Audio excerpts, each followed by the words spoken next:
Hey, what up, Dodgers Nation? Doug McCain here. You can follow me on Twitter and Instagram at DMac_LA. The Dodgers claimed Luke Williams from the Marlins. They declined some players' options. They could be extending the qualifying offer to Tyler Anderson. We're going to dive into that in just a second. But quick reminder for all latest Dodgers news and rumors all off-season long. Be sure to hit that subscribe button, hit that notification bell. And if you really want to support the channel, you want to see us post even more Dodgers content, smash that like button. And as always, I want your takes down below in the comment section. Today's Dodgers Nation question of the day. Will Luke Williams be something, nothing, or everything for the Dodgers? And are you okay with the options that they did decline? I want your takes down below. And for all latest Dodgers news, head over to DodgersNation.com. So the Dodgers made their first move this offseason, and it is, little drum roll please, you're going to want to sit down for this.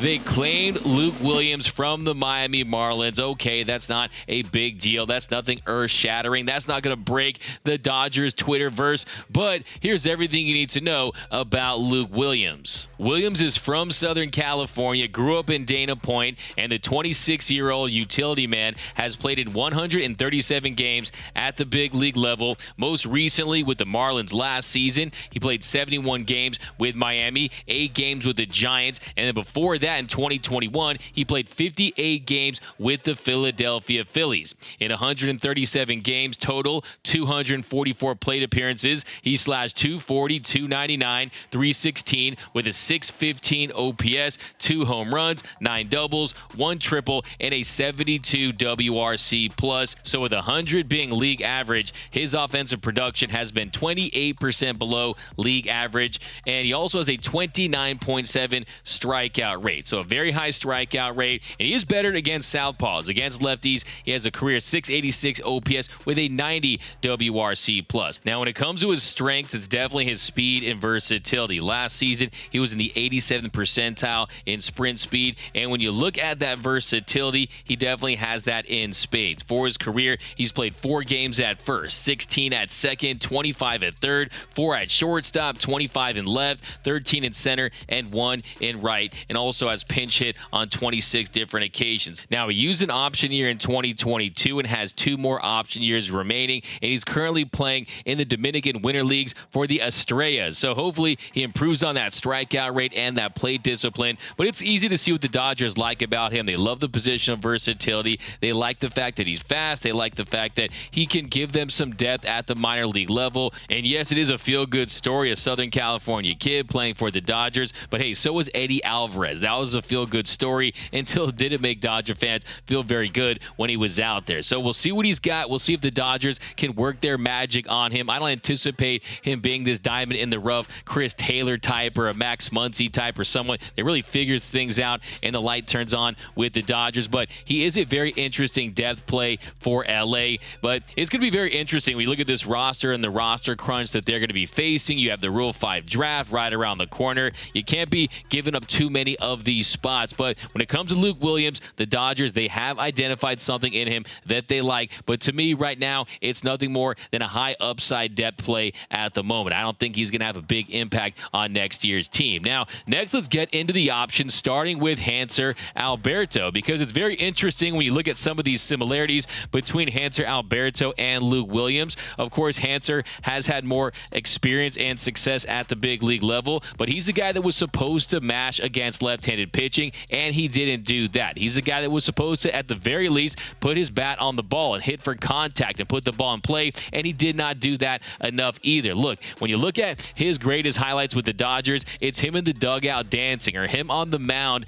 pitching, and it's not what he did at the plate. So that is why the Dodgers have decided not to pick up Hanser Alberto's option. The Dodgers had a $2 million club option for the 2023 season, which they declined on Tuesday, and instead they paid him the $250,000 buyout. Now, we all loved Hanser Alberto. He was a fan favorite. I called him the highest paid cheerleader in sports, and I do give him credit. He embraced his role. He brought those good dugout vibes. He helped preserve the bullpen by pitching in mop-up duty. He gave us some great TikToks with Joey Gallo, but unfortunately, he just wasn't able to produce. Look, his numbers were already below average for his career, but they were even lower with the Dodgers. He came into the year coming off a season where he had an 86 OPS plus with the Kansas City Royals. Well, that number was at 70 with the Dodgers. The OPS OPS dropped from 693 to 623. The slug went from 402 to 365. The on-base percentage went from 291 to 258. The batting average went from 270 to 244. The defense wasn't great either. So Hanser just was not the answer for the Dodgers next season. Look, I want to see him on Dancing with the Stars. I want to see him in the broadcast booth. He's great at a lot of things, but being that utility man that they needed him to be was not one of them. So they didn't pick up that option. And then there's Jimmy Nelson. So I predicted the Dodgers would not pick up Hanser Alberto's option, but I thought they would consider picking up Jimmy Nelson's option because when he was healthy, he was very effective for the Dodgers in 2021. And I do think there's a really good chance that he could sign a minor league deal and continue to progress. But to me, it tells me that one, his arm is nowhere near where the Dodgers think it needs to be. Because if the Dodgers thought they could get him back to where he was in 2021 before he went down with those injuries that ultimately led to surgeries, I think they would have him back because in 2021, he had a 1.86 ERA in 29 innings pitched. His strikeouts per 9 was at 13.7. He had a 37.9 strikeout rate. The spin rate numbers were well above league average, but unfortunately, that triumphant return to the mound was cut short due to injury, and he ended up undergoing multiple surgeries. He had Tommy John surgery. He had flexor repair surgery in August, but even still, the Dodgers chose to re-sign him for the 2022 season and allow him to rehab on their dime. It also had a $1.1 million option for the 2023 season, which the Dodgers declined to pick up. Now, there was no buyout, so there is no financial penalty or anything of that sort for LA, and pretty much the only risk is that if he figures things out and joins another team, maybe that burns the Dodgers. But to me, I think there was a major setback in there for Jimmy Nelson. Also, you might want to continue to free up some roster spots, and you can also sign him after the Rule 5 draft. You can sign him to a minor league deal. So this might not be the end for Jimmy Nelson and the Dodgers, but when you also consider the fact that he doesn't have any options, you don't have that flexibility, and on top of that, the Dodgers have dealt with so many injured pitchers throughout the years. Just look at currently Blake Trinan, who's still struggling. They don't know what to do with him. And then Tommy Kahnle, who they really banked on him to be one of their high leverage guys in the postseason. Well, he was great until he wasn't. His ineffectiveness in Game 4 really set the wheels in motion for the Dodgers' downfall in that game where they ultimately lost the series. So maybe the Dodgers are taking a step back from some of these injured reclamation projects. I think for the right guy, they still will pursue it, but Jimmy Nelson, they declined his option. So this one does come as a surprise. And then there's the man, the myth, the not Dodgers legend, Danny Duffy. He's like the Loch Ness monster of Dodger baseball. We've heard about him. He's a big myth. We've never actually seen him. He's like Santa Claus. He's not real. And Danny Duffy was traded to the Dodgers at the deadline in 2021. And unfortunately, he was not able to get healthy enough to pitch for LA, having missed the remainder of the season with a flexor tendon strain that he would ultimately have to get surgically repaired. So he hasn't pitched in a game since July 16th, 2021, when he was with the Royals. And even after that, the Dodgers re-signed Duffy back in March to a one-year, $3 million deal. And the plan was for him to be able to return to the mound and make his Dodgers debut at some point during the early summer months, some point in June. But unfortunately, he just wasn't able to get healthy, and he didn't begin his rehab assignment until late August.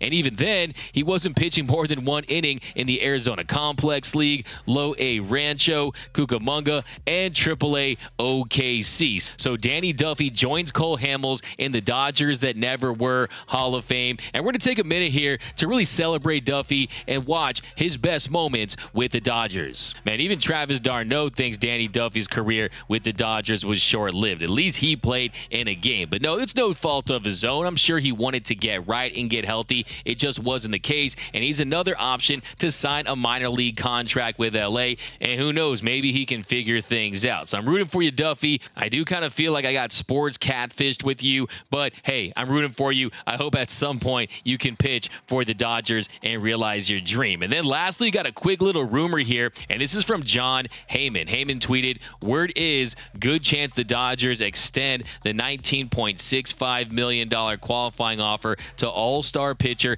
Tyler Anderson." So not saying too much there, and I think we all expect the Dodgers to extend that qualifying offer. Now, it wasn't an absolute absolute slam dunk or a slam dunk, Mr. Oregon Duck Tyler Anderson, but I do anticipate they will. The only question is, will he accept it, or will the Dodgers look to sign him to a multi-year deal? And that's what I hope they do. Look, when you consider the fact that Tyler Anderson is a guy that at the age of 33, he's made $17.6 million in his career. That $19.65 million could look really nice, but also I think the Dodgers can identify the value. If you can get him to bite at a contract 3 years, $42 million, 3 years, $45 million, maybe with the club option, I think you do it because he doesn't rely on that high velocity. He has that changeup, he has that cutter, he has that pitch mix to induce soft contact, and I really like the idea of bringing Tyler Anderson back to LA on a multi-year deal and really giving you the guy that has that veteran leadership, that has that dog. You saw how dominant he was when the Padres couldn't touch him there in Game 4 of the NLDS, so I definitely want to see him back in LA. But let me know down below in the comment section, will Luke Williams be something, nothing, or everything for the Dodgers? And are you happy with the options that the Dodgers declined? Do you think they made the right decisions? And what contract do you think they should offer Tyler Anderson? My name is Doug McCain. You can follow me on Twitter and Instagram at DMac_LA. For all latest Dodgers news and rumors all off-season long, be sure to hit that subscribe button, hit that notification bell, and if you want to see us post even more Dodgers content, smash that like button. And until next time, think blue, bleed blue, and I'm out.